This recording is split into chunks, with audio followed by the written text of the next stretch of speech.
Turning on to politics, the race to be Louisiana's next governor is starting to shape up. 4 candidates are making a strong push to lead the state for the next 4 years. KTV 10's David Cotton introduces us to the prospects and, more importantly, what they believe separates them from their competitors. As one election cycle draws to a close, the next one is quickly shaping up. In Louisiana, the focus now shifts towards the governor's race, as 4 men claim they hold the right credentials.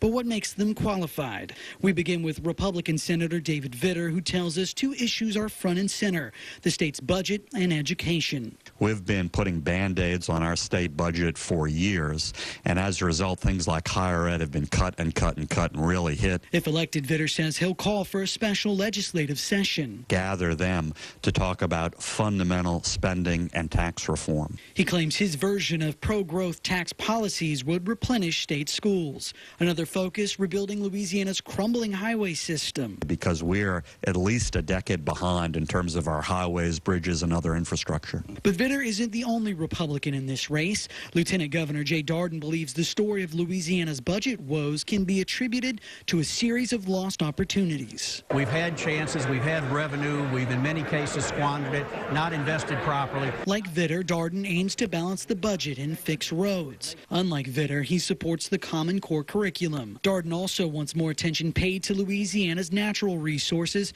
which he claims are suffering. Clearly, we've got an issue with coastal restoration and the need to make sure that we save Louisiana's coastline. Another Republican, Public Service Commissioner Scott Angel, is also no stranger to politics.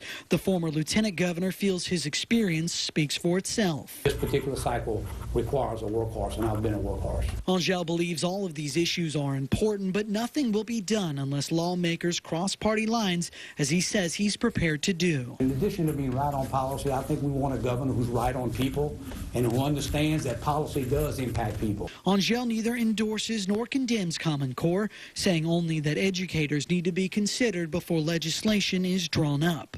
Finally, we highlight State Representative John Bell Edwards. The lone Democrat in the race has harsher words for the state's $1.6 billion budget hole. We had $1 billion problem before the price of oil dropped a penny.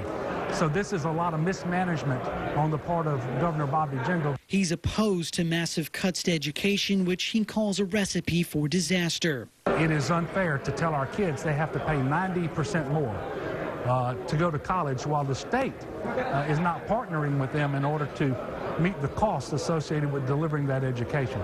Early polls indicate Vitter has a slight edge on his opponents, but each candidate we spoke with understands that politics in February don't necessarily lead to a win come November. For your local election headquarters, I'm David Cotton.